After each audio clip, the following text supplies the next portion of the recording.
Relative risk. Do you know how to calculate the relative risk? Don't worry if you don't know. We'll show you in the second episode of our series on statistics. But first, let's take a look at the risk. In epidemiology, risk is defined as the probability of acquiring disease. Let's use an example and look at the risk of smokers developing lung cancer.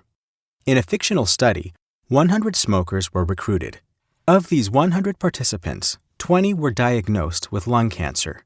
The risk can be calculated as a proportion. 20 out of 100 participants developed lung cancer.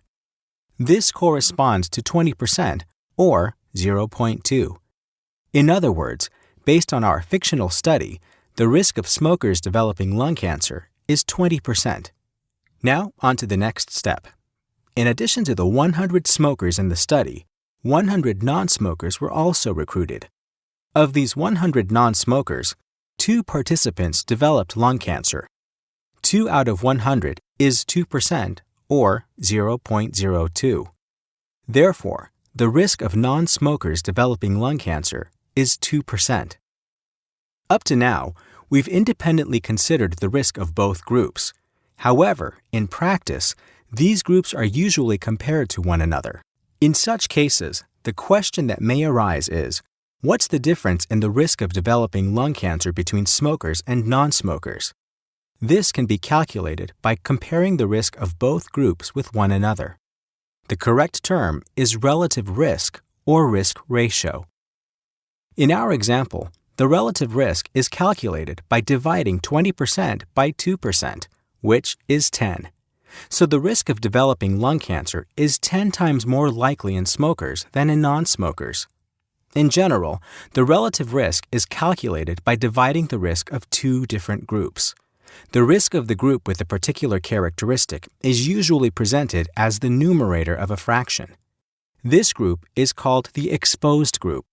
The relative risk is calculated as the risk of disease in an exposed group divided by the risk of disease in a non-exposed group. Now, on to the range of values of the relative risk. The relative risk can be expressed as any number between 0 and infinity. If the risk of both groups is identical, then the risk is divided by the same number. The relative risk is 1. If the risk of the exposed group is higher than the risk of the non-exposed group, the relative risk is greater than 1. If the risk of the exposed group is less than the risk of the non-exposed group, the relative risk is between 0 and 1. This means that there is a decreased risk for the exposed group.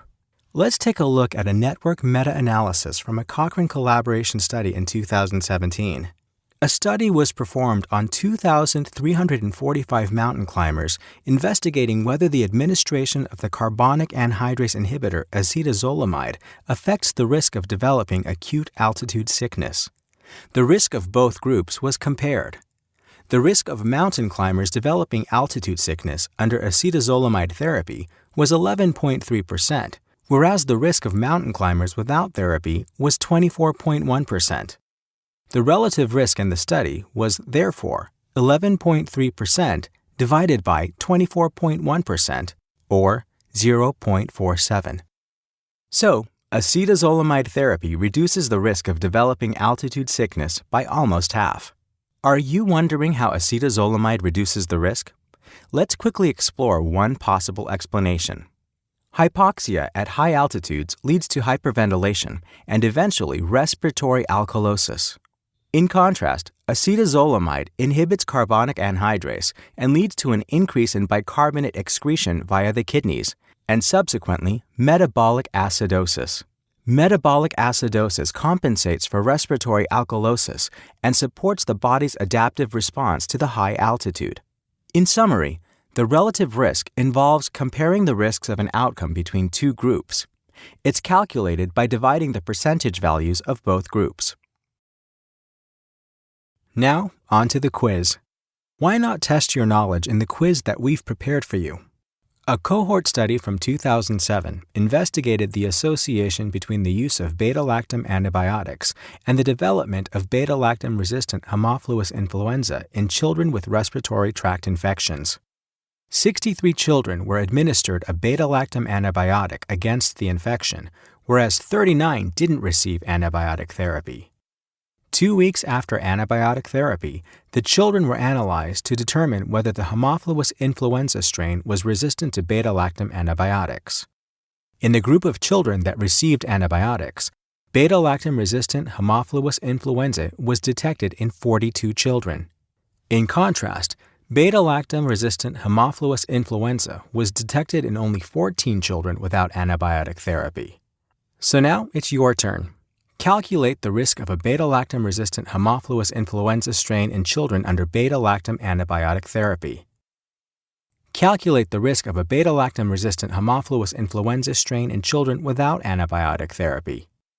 And the final task, calculate the relative risk. Good luck!